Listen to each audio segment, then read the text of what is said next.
Bata pa ho si Secretary De Rosario. 71 pa lang ho siya. Pero marami na ho siyang miles sa dami ng problema niya kinakaharap. Okay. Sa Pilipinas po, pinagmamalaki namin yung nangyari sa ating Pag-asa. Alam mo yung kakaupo ko, merong bagyong dumating sa atin, pangalan Basyang. Nung panahon po yun, hindi pa ako lumilipat sa Malacanang Park, nandun pa ako sa tahanan namin sa Quezon City. Sabi nila, yung bagyo pupunta ng Aurora. At nung nandun ako sa Quezon City, eventually namatay yung kuryente, lakas ng hangin.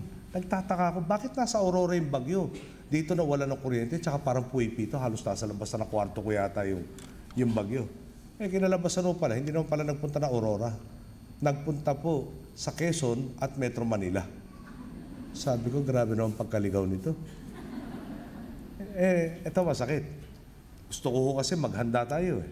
No? So yung ating Office of Civil Defense, yung NDRRMC, National Risk Reduction Management Council. Dati ho, NDCC yun. Bakit ang haba-haba na ho kasi ng tukulin lang, hinaba na rin pangalan. Naghanda, nandun sa tapat na Aurora, nandun po sa Region 2. Inaasahan doon tatakbo, sabi ng Pag-asa. O, habang nandun sila, na-sunburn sila dahil maaraw doon. Dito naman sa Metro Manila, buti lang, hangin lang. Tapos di natural o. Bilang po na ekutibo, nagtanong ako, bakit ganong kaligaw? Kung sentro natin ang NCR, yung bagyo sinabi niyong panorte, nagpunta ng timog at tinago niyo sa amin, sinikreto niyo. Paano nangyari ito? So, natural yung sagot, alam niyo, kulang na equipment eh. Hindi yung sinasabing mahina yung tanong, kulang na equipment. Tapos eventually ho, tinanong ko na sila, ano ba talaga nangyari? Talaga medyo mahaba yung proseso. Binigyan yung tao ng pagkakataon. No? Na ipaliwanag mo bakit ngayon na 21st century na, ang dali pa natin maligaw. So, ayoko na humanira ng tao. Nagretiro na naman sa serbisyo yun eh. Simple-simple lang ho. Yung sistema, kultura ni doon, may isang sikat, lahat na lang ang papel na amen. Ibig sabihin nun, parang pag, hindi naman ho gumagamit ng darts. No? Pero para kailangan magpalipad kayo ng weather balloon pag nandito na malaman nyo high pressure area, 1 every hour. Pinalipad nila 4 o 6. Sabi ko, kulang ba tayo na lobo? Hindi na ho. Sabi nung hepe nila dati, tama na yan. So, ang dulo nun, nagkamali, pumalpak. Napalitan siya. Pansinin po nyo yung ating weather bureau ngayon, yung Pag-asa. Dito talagang naaasahan natin na pag sinabi lang may bagyo, dito sa ganito oras, dito sa lugar nito, ganito kalakas, ganito ulan, may kampiyansa tayo. Di ba? Ulitin ko, may dating tao, mali palakad, pinanindigan lang, pinabayaan. Ayun, dami napipinsala. Bakit ito napakaseryoso sa atin yung problema yan? 80 o 80 ang probinsya natin. 66 na mga probinsya natin, may mga lugar in danger of flash floods or landslides. Kaya pag bali ang tansya mo kung nasan, no? At yung tao, equipment, relief goods, hindi natin nailagay doon, dagdag kapahamakan sa ating mga kababayan. Pero yung pagbabago nangyari na sa Pilipinas, dahil binigyan nyo tayo ng pagkakataon, pansinin naman po nyo. Pag may bagyo sa atin, hindi na daan-daan ang pinag-uusapan, hindi na po libo-libo ang pinag-uusapan. Pag kami napipinsala pa rin, no? Hindi natin maiwasan yun. May nag-isip na mangisda habang rumaragasa yung bagyo, yung tapat na ilog. Oh, pero, di ba? Pa-1, pa-2, pa-5.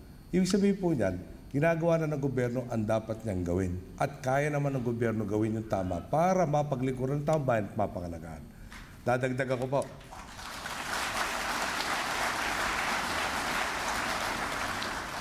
Ako kasi parang isla talaga pag tinanggal nyo sa Pilipinas, parang homesick ka agad eh.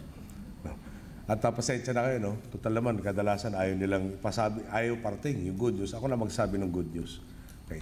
Nung lahat tayo nagbasa na ng diary over the years na nagsabing ang utang ng Pilipinas ay ganito kalaki. Tama ho ba? Lahat tayo nakapag-isip na at some point in our lives, paano ba natin babayaran lahat ng utang na yan? Tama po? Ilan kaya sa inyo nagdesisyon sa ibang bansa na kaya ako dahil parang dito wala talagang mangyayari sa atin. Gusto ko lang po ibalita sa inyo. Nandito po si Secretary Purisima, ating Sekretaryo ng Finance. Okay. Itong first quarter ng 2011, okay, nakatipid na po tayo ng babayarang interest sa utang ng di bababa sa 23 bilyong piso. Okay.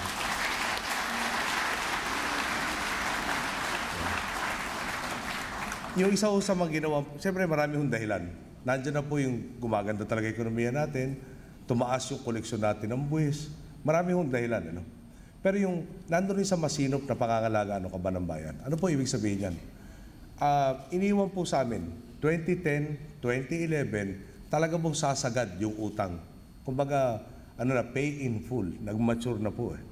So, ibig sabihin po nun, mababawasan yung gagamitin natin pondo sa pagpatakbo ng gobyerno at ng bansa. Dahil nga, dito nila kinarga lahat ng utang. Okay. Galing ni Secretary Purisma, diba, membro ng ating economic team. Naglabas sila ng peso-denominated bonds. First time po, normally pag tayo umutang sa labas, dollar-based yan or other foreign currency-based. Ngayon po, piso tinanggap. Yung una po talaga oversubscribed by about 30 times. No? Parang bawat isang piso doon, may 30 taong gustong makibahagi doon.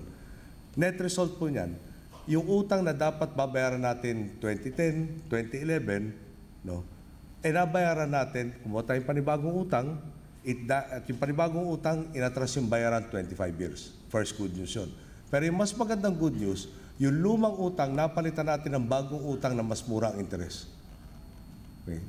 So, meron na tayong panggastos sa pantustos sa gobyerno, meron ko pang bawas sa babayaran mo dahil nga mas maayos yung pag-negotiate natin ito at mas maganda ang tingin ng ibang bansa sa Pilipinas ngayon.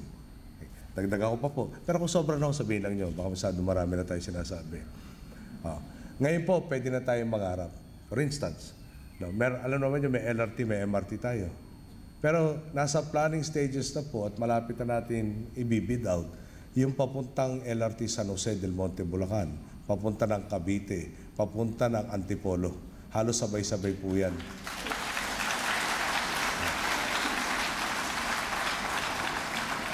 Magkakaroon na po ng koneksyon yung North Luzon Expressway at South Luzon Expressway.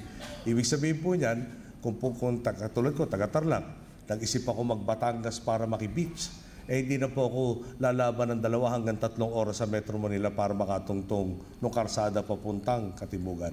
Siyempre, dagdag turista po yan. Mas madali na sa kanila bumiyahe sa ating pambansa. Yung ating mga airline, in effect, dadagdag.